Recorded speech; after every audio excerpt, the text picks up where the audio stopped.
สบายเด้อพ่อพี่น้องเด้อมากระเบาซักเลยก็มาเงินได้พ่อมาเล่นกับน้องสาวเพิ่นเป็นกำลังใจเพิ่นกันเสียชีวิตเมื่อคืนกับอ้ายกับหมดหมู่ยังมาหลายคนไปน้ำบ่มาหลายคนมาเขียนคำกับมาเขียนคำมัน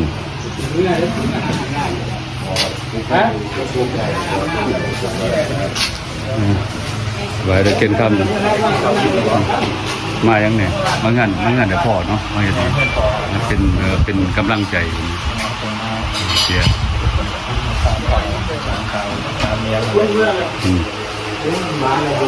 เป็นกระโทรมาหาแต่เศร้าๆนะโทรมาหายเศร้าอันนี้ก็น้ำตาจนจบนะอันนี้ก็นั่งซึมไปเลยก็นั่งเราเสร็จมากลางคืนนะเป็น11:40กลางคืนโอ้เป็นแมสเจอใครโอ้เป็นเขาก็เสียนะโทรมาอีกกับหูยังไงตอนนั้นเป็นยังมีชีวิตอยู่เนาะตอนเนาะประมาณ11 โมงเหรอเป็นเสียบ่มันจังโมงมันเสีย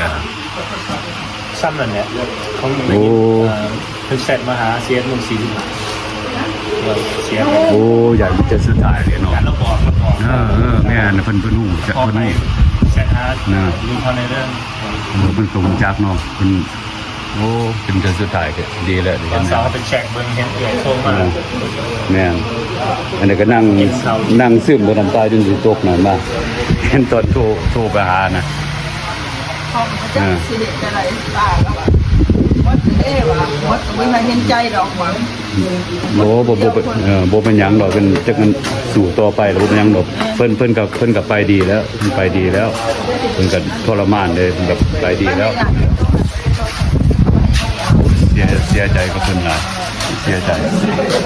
คนได้แบบมือบุญหมดแล้วเขาจะสวยอ่านมาห่วงเลยอีกคำมือได้จะมีเวลากับมาหลินน้ำแน่เนี่ยก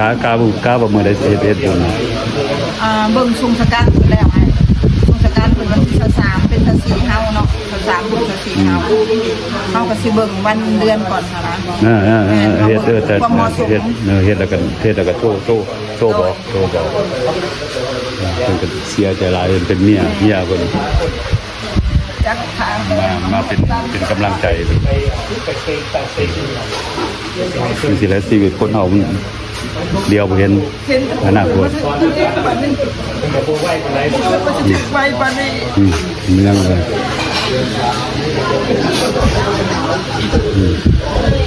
เสียใจกับผม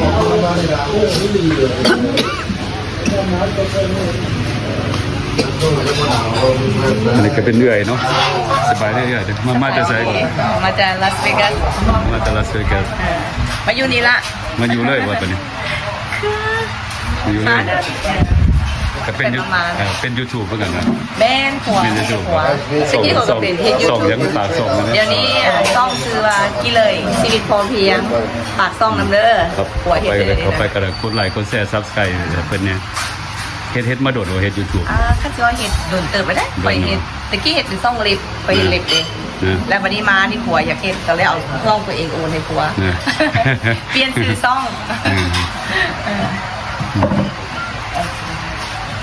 มาหลายคนมา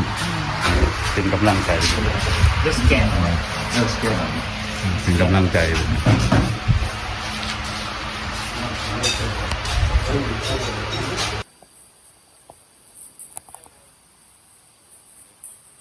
ใจดีก็เขาก็มาหอดเดี๋ยวนี้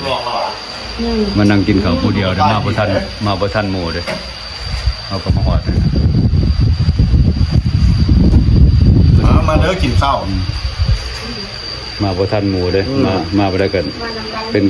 ป็นสุดท้ายแล้วเลยมาหอดนี่มาที่หลังของกินก็หลายเรียกป้าเพิ่นแล้วป้าแซ่บ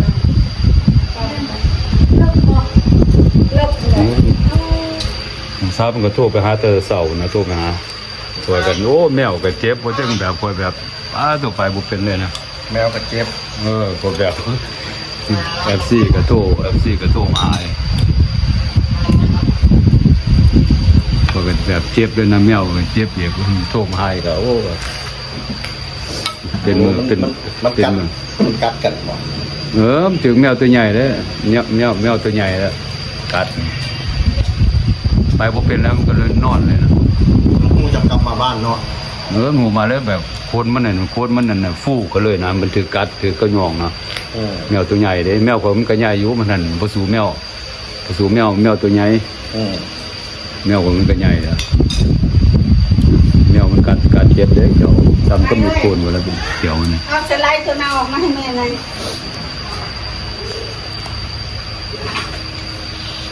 หมดได้มันยังคนกับเมื่อประกูคนแล้วมามันกันหลายคนกินข้าวมาคนมา แล้วไปยางรอบ่ ไปเบิ่งสวนไปเบิ่งไปนี่น้องหนามอยู่พุ่นน่ะคนบ่ได้ย่างไปเบิ่งเลย นี่น้องนี่เปล่าเขาก็เดือดปล่อยปีแล้ว โอ้ของกินมากระลาดก็กินผู้เดียว กินให้มันเบิดเลยใกล้อยู่ว่าเจ้ายังกินได้เลยเขากินอยู่กินกระจอกกระแจกกับพวกแบบบ่ถึงขั้นแบบสิกินเลย นั่นแหละไปเลี้ยงเจ้าเท่าไหร่แล้วเจ้าบ่กินให้คนเบิ่ง กินข้าวเหนียวกินแห้งกิน เลี้ยงเท่าไหร่เลย กินมื้อ 3เทื่อแล้วได้ไปเลี้ยงเจ้า หอดย่ำอยากกินอันอีลีก็บ่สู่กินหรอกสุดท้ายมากินกับเปียกหยังกินกับเปียกตอนเช้าแล้วก็แล้วบ่อยาก กลับมันติ้มลิ้นครับบ่ได้ไข่แล้วนะต้องเวียดชิมเนาะ ม่วนได้ดีม่วนเลย ม่วนโอเคบัดนี้เราซักสิได้เอาเมื่อกันได้บัดนี้เช้าเมื่อมาดนน่ะมาแต่เช้าพุ่นน่ะมายามน้องสาวมาแต่เช้ามาให้กำลังใจกัน แม่คนพักไปในโต๊ะทำไม นั่งเราบ่สบาย ของเปิดได้มือเรียง บอกมันกับมือนะผมนอนกดอยู่บอกมันไปมันทาควายนี่มันมาทาจะพงมันไปน้ำไปน้ำนะไปหนึ่งไปน้ำไปไกลบุกไป อาราคา มาก็มาเบิดมือเลยมายาม ติ กั ด น ซับ เออ ผมหัก แม่นมาแต่เช้า คำมาเป็นคำอะไรไอ้หลัดจะดีมากแบบไอ้หลัดจะดีมากผมก็ดีผมก็ดีนี่ก็คงไว้อีกนี่อันนี้ลูกตัวนี้อันนี้เป็นลูกมันอันนี้แม่มัน ออกมาให้กำลังใจเพิ่นอืม มาส่งตู้พ่อเลย มาไปมาส่งมาหับตุพ่อ โอ้ตู้พ่อสิมาพี่ มาเลยเด้แล้วมาหอด มาแล้วว่ะ มาแต่เช้าคนนี้มาหับตุพ่อคนผมบอกมาหอดมือตะลิดเลยเพื่อนได้กินสิ้นจำเห็ดให้กินนะเด้สิ้นจำบัดมือส่งกับวันที่23หมดแล้วแต่สิได้ส่งก่อนวันที่23ส่งวันที่23เพิ่นเดี๋ยวสิได้ส่งเพิ่นวันที่23อยู่พูดทั้งพี่ก็เป็น24 เลยเนี่ยหรือว่ามันเลยติ๊กตะมามันจีเลย